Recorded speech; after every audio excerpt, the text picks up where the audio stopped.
Penn State is back in the win column. The Nittany Lions are victors here at Maryland Stadium. 31-14 the final score. Nate over Maryland. He's Nate Bauer. I'm Greg Pickel from Blue White Illustrated. Nate, this was a game Penn State had to have. No one's going to mistake it for the prettiest win that's ever happened in a game of football, but it was one Penn State badly needed. It was one that I don't think was ever in doubt, even though there were moments when Maryland had this game tied and was certainly competitive. But in the end, we all thought the Lions would win this game because they had a talent edge at pretty much every spot on the field. And in the end, that showed through. Yeah, maybe. Maybe. I don't know if I was as bullish. I keep coming back to the same place, which is just that this Penn State offense has trouble scoring points. Right. That's it. That's great. Not great. It's not good for them in those situations. Obviously, Penn State's defense again and again and again, like it has established how good it is this season. It just and did so again this afternoon. However, Penn State's offense is just they get yards that they can't score points. Right. And so the fact that this was a 14-14 game, a 7-6 game at the half, like those things all led me to feel, and I think certainly from some of the fan reaction that I was seeing online, I'm not sure what you saw. But it was a little frustrating. Yeah, I'm not sure everybody was 100% on that boat. However, they won. Right. And won in a way that I think Penn State wants to win. I'm not saying that the best way, but big plays, right? You had a Jahan Dotson 86-yard touchdown. They were unable to get into the end zone when they had a great opportunity to do so. Still put 3 points up, and then Jair Brown, for him to be able to have that interception and return it for a touch, the scoreboard said something that did not reflect to me the way that this game played out. Well, I think the biggest thing is you just kind of hit on it, is that Penn State's big player bust, and way too often they are bust. I mean, Jahan Dotson was just tremendous on this night. A school record, single game, 241 yards, 3 touchdowns. He just ran away from defenders. I believe he caught 11 of the 15 passes that came his way. If I'm not mistaken, the 4 that he did not catch, I don't think he had any chance to catch. He was tremendous yet again tonight. And the interesting thing to me here is that as we look at this win in totality, without those plays, you're right, Penn State probably doesn't win. And you can say that about any game, right? That you have a couple of big plays, you put up points, you win, but there's too much at this point. It is what it is. I thought the running game was a little bit better, but there's still too many obstacles for this offense. Whether it's getting behind schedule, whether it's not consistently running, whether it's insufficient protection, whether it's the quarterback holding the ball too long, the quarterback not running, the quarterback throwing inaccurate passes. I mean, the list goes on and on and on. And they just are what they are at this point. They're bowl eligible, so there's 4 games to go heading into the rest of November here. But they are what they are, and they're not going to change who they are or what they are. It just, you have to accept it for what it is. There's going to be a lot of games like this one that you pull out in the end, but when you look back at it, again, it's not the most fundamentally sound, beautiful victory you're ever going to see. Yeah, I just continue to think that it comes back to this notion of Penn State having shoe-in wins, automatic wins. It's out the window after Illinois, but I get where you're going with But this. you know what I'm saying? And I mean, I think that certainly for a lot of people that Illinois game was the wake-up call in that direction, but just in general, I mean, you're seeing parity throughout the Big Ten this season. Michigan State just lost today. Right. Ohio State has trouble with Nebraska. Like, it's hard to do this week in and week out. And so I understand, I think that the perception after this game is going to be, oh, well, they almost blew it. Right. Like, there's going to be a negative slant to it because you expect, if you're Penn State, and historically it shows that Penn State has dominated Maryland through the years. However, this Maryland team, it may not look it, but they're good enough to steal a game like that. Right. That easily could have been a 24-21 game with Maryland on the winning side of it.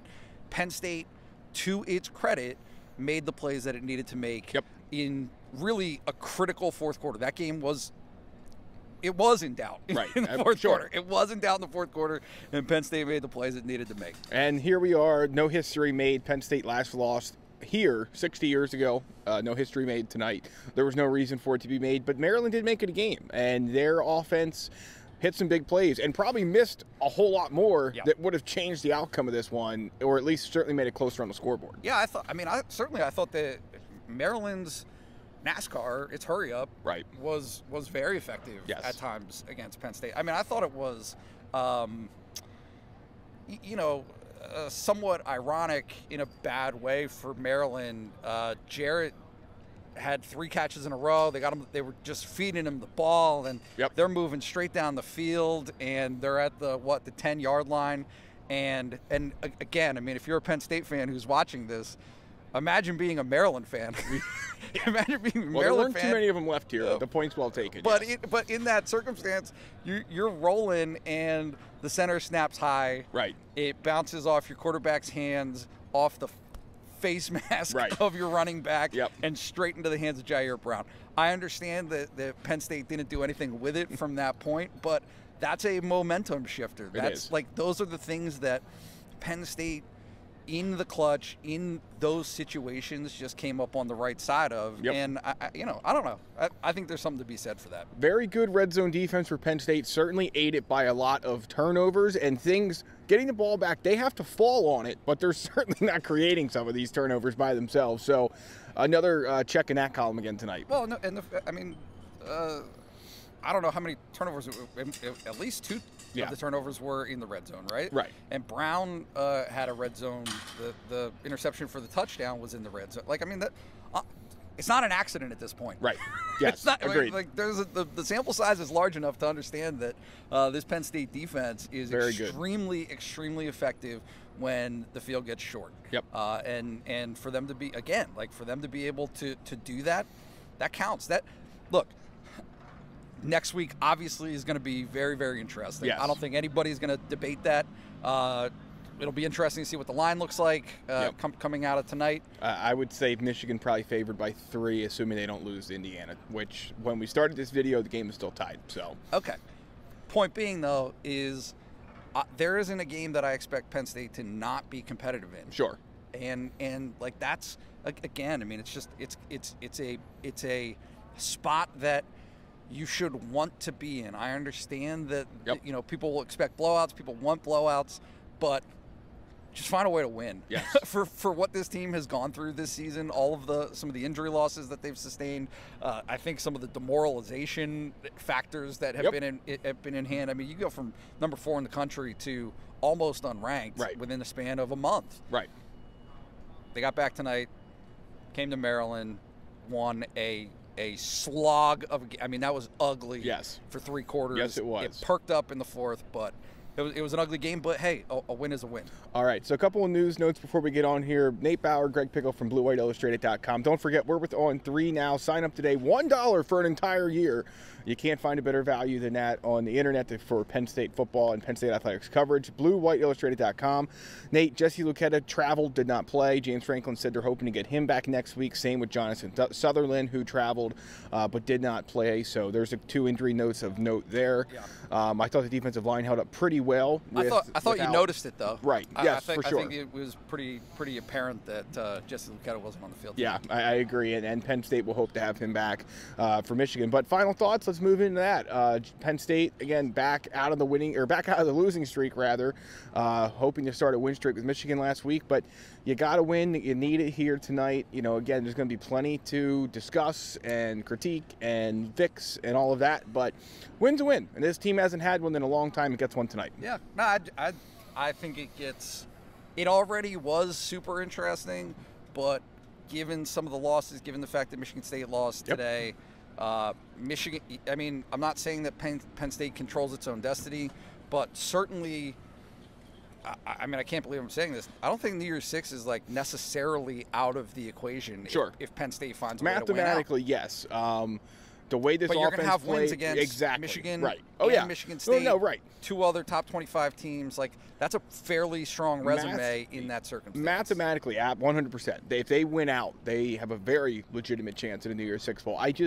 We started the video. I guess we'll end it this way, but I just struggle to see this offense winning all 3 of these games, even though 2 of them are at home. There's just too many starts and stops and everything else. It's an uphill climb for these guys. I mean, that has been the story of the season. That nothing comes easy, right, to these guys. And I mean, really, for the program, dating back to last season, obviously, yep. But you know, for whatever it's worth, and certainly I remain in the camp of understanding people who it's not worth anything. Right.